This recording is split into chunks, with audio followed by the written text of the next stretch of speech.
Well now, it seems we get past one dodgy room only to find another. This region is rather like an underground city. What is this place? Hello, ladies and gentlemen, and welcome back to Paper Mario: The Thousand Year Door with me, the Doctor. In the last episode, we journeyed through the Palace of Shadow and came to this extremely strange place, which has a very different feel to the entire rest of the palace, and I really like it as a bit of a really mysterious rest. As you can see, there's a new enemy up ahead here, so I'm going to switch to Goombas and open the fight.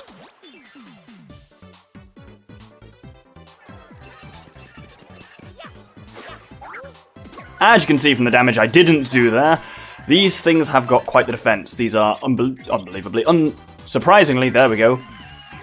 That is a chain chomp. I'd hate to get chomped by those teeth. They look nasty. Max HP is 7, attack is 6, defense is 5. Its body is hard, so most attacks won't do much. Plus, you can't damage it with fire and ice attacks. You can freeze it though. Luckily, it has low HP, so you could take it down with a special move or an item. Chomp chomps, I should mean chain chomps there, are like so super pumped all the time. Don't they ever get tired? So, I just saw for my main attack, so something piercing is handy here, but I don't have anything like that. But spin jump for 1 power point should be powerful enough that the second attack of it will do 3. But there is a super handy technique here. Oh, and there's your action command on the defensive. So, I'm going to swap out for Mrs. Mouse, because she is bloody invaluable here. Another spin jump should kill this front one. Because, so we haven't used Mrs. Mouse a great deal in combat. She's actually got a move that I haven't shown off yet. Which I'm going to, at some point. Which is Smooch, that we got from leveling her up. But, what you will see is, let's open with Mario and just do another spin jump.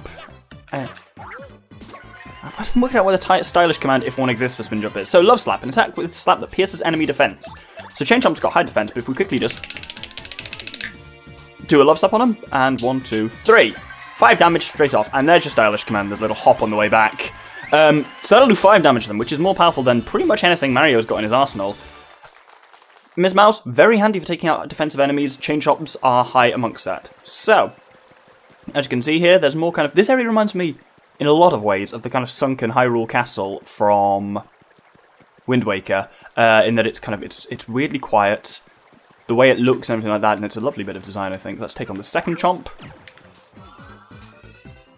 So, this is a good point to show off Smooch. So, Smooch is an expensive move, 9 fire points, and that's with a Flower Saver P on, so it would normally cost 10. Easy enough action command to do, alternately tap A and B, and you can only target Mario with it. Yeah, I just put one finger on each button, just go but if done correctly, heals 10 HP. So, essentially, you convert flower points into hit points for Mario, which is really handy in some cases. I mean, it was a bit pointless here because I know there's a pay-to-heal block just outside of the combat, but hey, that's finally every character's move shown off. And that's one I never really get a chance to use much, because I often don't bother with Miss Mouse, because she's only really useful in a lot of very specific situations. Well, a few very specific situations. Anyway, we're getting some gobs from this, which is quite nice. Bonus gubbins! Oh, that hit the frame rate hard! Well, I mean, that pays for healing, I guess. There we go. Now, there's a lot we can do in this area, but I kind of don't want to start on it yet because we are limited by one big thing. So we won't explore this area much. You can see the shit in the background there. Remember that, and I'm going to switch to Goombas. As you may have noticed with this dungeon, switching to Goombas is a surefire sign that new enemies are coming up, and boy are they. Introducing! Wrong corridor, eh? Here we go.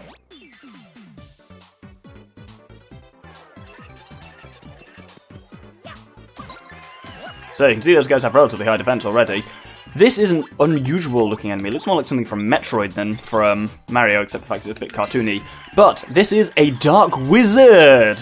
It's an organic part machine, part organic, centuries old thing. Also looks like kind of like Memnarch from Magic the Gathering. Match HP is 10, attack is HP is 10, attack is 5, defense is 2. It uses magic to attack and alter your conditions, so stay on guard. If there's one left, it'll multiply itself to confuse you. I know they look totally goofy, but they're actually pretty tough enemies. And yes, the multiplying itself is extremely... It's not confusing, it's just fucking irritating, but I'll discuss that when it becomes relevant. Fortunately, there was only one of them for now, so we can proceed along here. Ooh! Another Power Plus! I really don't need another one at that point, and I haven't got the badge points to equip it anyway. But hey, you know, always nice to have the option. Now, I'm going to put Bobbery on, because there's no new enemies coming up for a while. These next few rooms will make sense later. That comment will also make sense later, because these next few rooms are just very long corridors. Oh, I really should have switched to Miss Mouse before the chomp. Generally, so we'll fight two main kinds of enemies along here. There's a lot of Chain Chomps and there's a lot of Phantom Embers.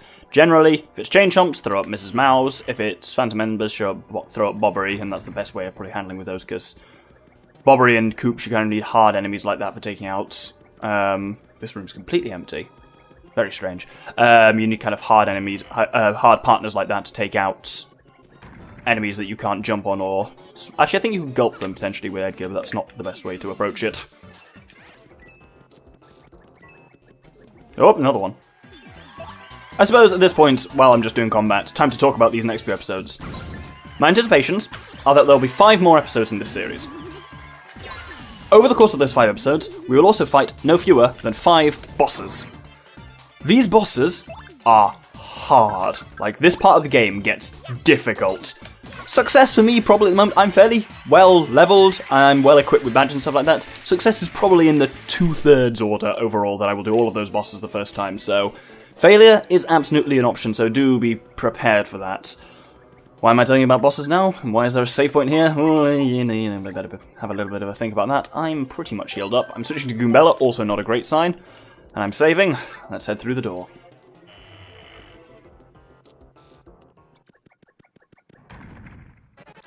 Who are you?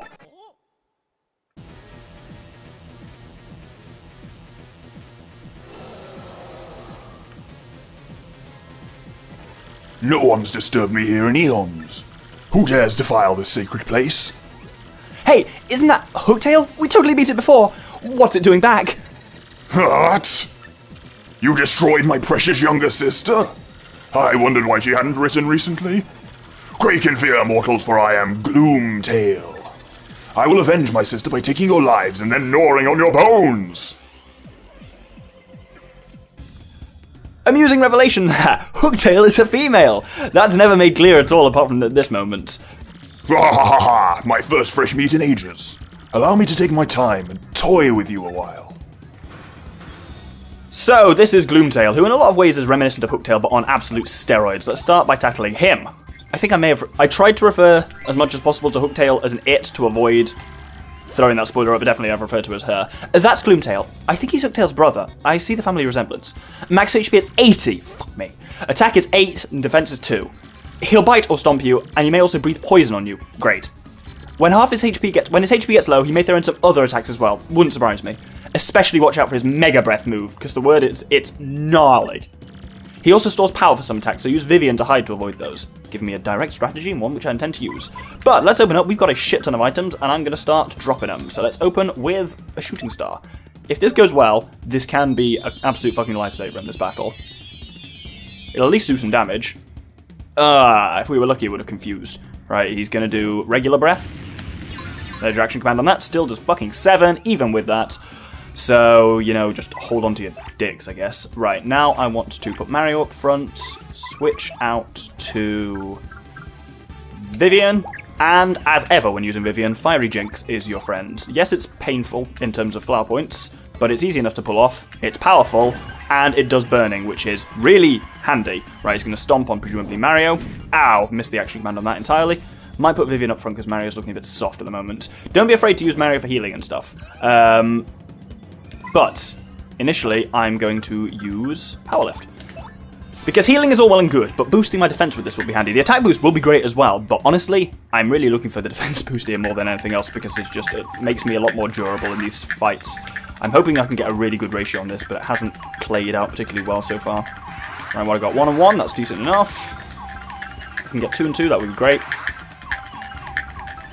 1 and 3. That's an interesting one. Well, you know, the 3 defense is pretty handy here, and I was absolutely focusing on defense, which just goes to show you can absolutely focus Powerlift like that.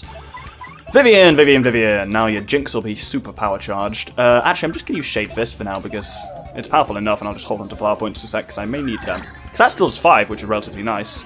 And stylish? Nope. It's going to be Death Breath. Oh, fuck, it's Poison Mario. That's really not good because he's on real low health at the moment. Mario may have to do some healing, yes. I believe Sweet Feast. I'm going to swap Mario to the back, actually, and throw up Vivian's Shade Fist first. This is what I mean when I say it's going to be tight with a lot of these boss fights. It's not going to be easy by any means. Then Mario, I'm going to have him use Sweet Feast, which may heal my poison if I get enough things. I don't know. I'm really banking on that here. I'm going to have to be careful with it and make sure I don't hit mushroom stuff. Really thought I'd hit that mushroom there. Oh, I nearly thought I'd hit that one too. Oh. I'm being a lot more careful than I usually am because I just don't want to waste any healing opportunity because that thing is expensive. That's us fully healed. Brilliant. It does. Like, I'm not quite fully healed, but I am not poisoned, and that's what matters. Until... I think if you action command against it, you guard against it, you can never... And then... Oh no, we still got another round of this. Of Powerlift even. Yeah, if you guard against it, I don't think you can take...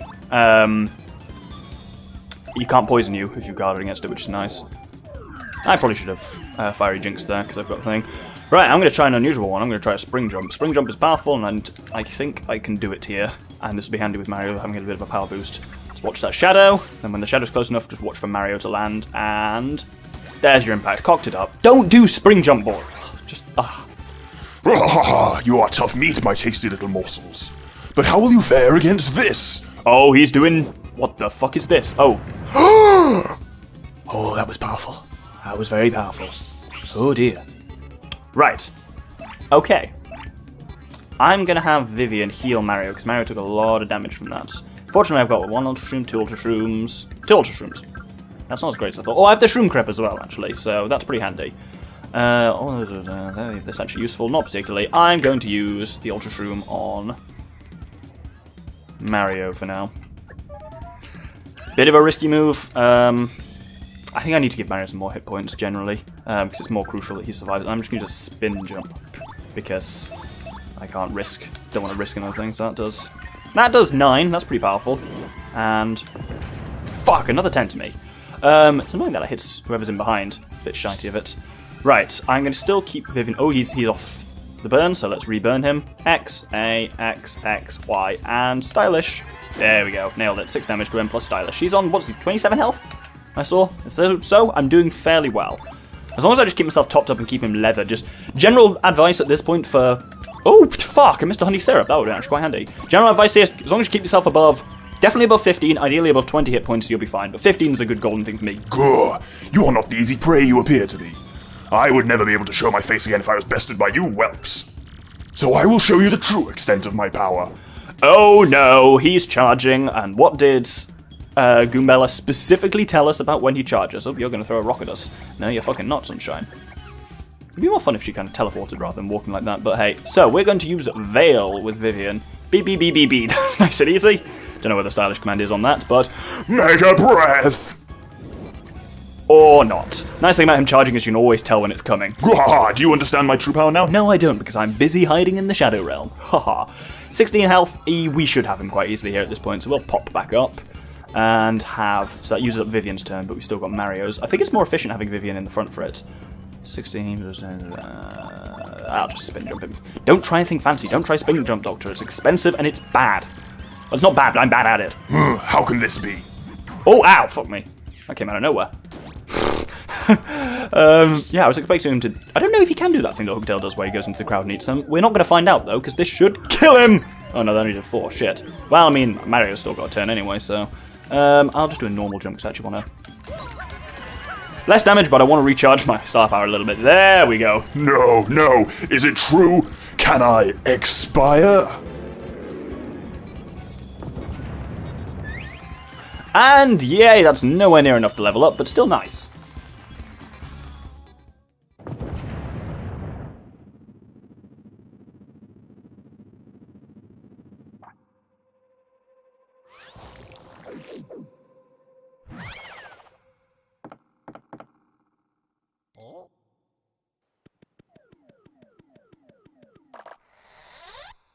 You got a star key, a strange star-shaped stone. We need that. Don't ask why, because we haven't got there yet, but believe me, we do need it. And here is a very hidden thing, but bloody handy to get. If you blow up that crack there with Bobbery, and you head through to a secret treasure room, which contains an Ultra Shroom to replace the one we used, which is nice. And a Gem and Jelly, which can't hurt. We're rarely actually running that low on flower points. So, but hey, I guess it's handy to hang on to. If you really cared, you could go back up to the surface and cook with it, but I'm not sure I'm going to bother.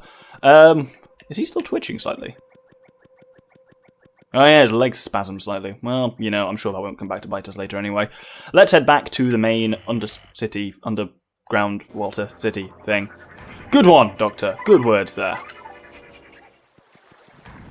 Now, this is something that threw me for a very long time. Note there's a pipe in the background, and there's a switch next to it. But what pipe leads to it?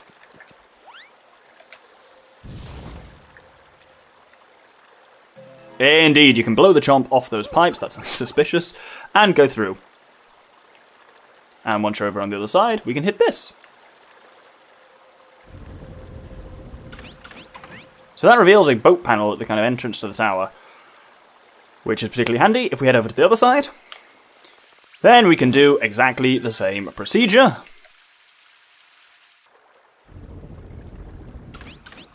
Which reveals a second boat panel.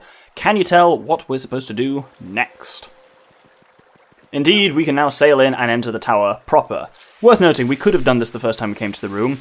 Soon enough, we'll hit an obstacle where we need the star key, which we got from Gloomtail, so there's no point kind of in doing it beforehand. But you can enter this building, known as the Riddle Tower.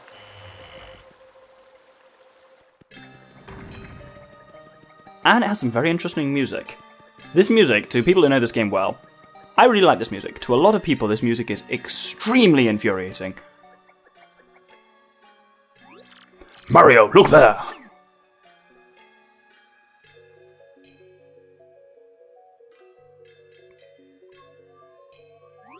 It's absolutely titanic!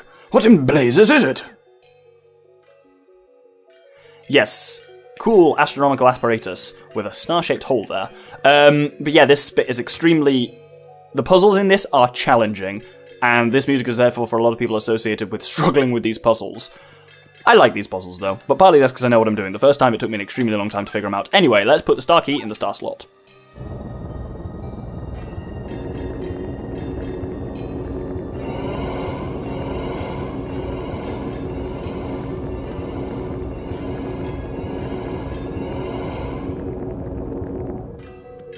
So, 8 plinths appear, each with a keyhole in it.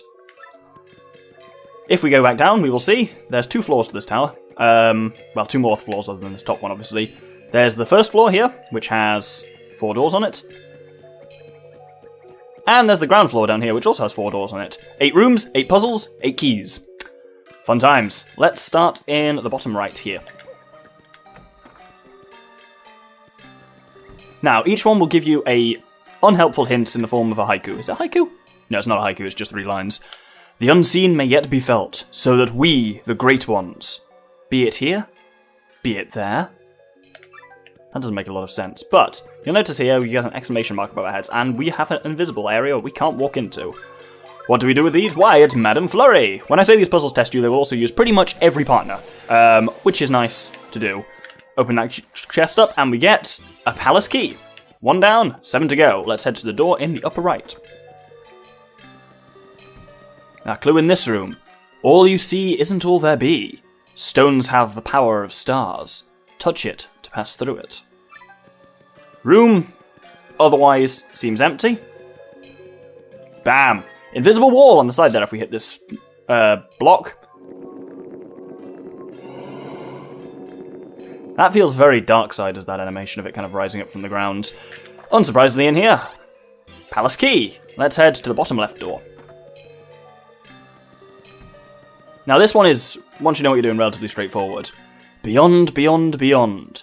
Complete all 7. Before, before. I think if you put the blue bits together through all the things, they tell you something about how the crystal stars work. I may discuss that in a future episode, I don't know. But the crucial bit here is beyond, beyond, beyond, before, before. Beyond, beyond, beyond. Before, before. Little riddle relative to the sign. You can see now why this place is called the Riddle Tower, because it's not just puzzles, it is absolutely riddles. In this chest is our 3rd palace key. And finally we head to the upper left door in here. Now this is a strange one.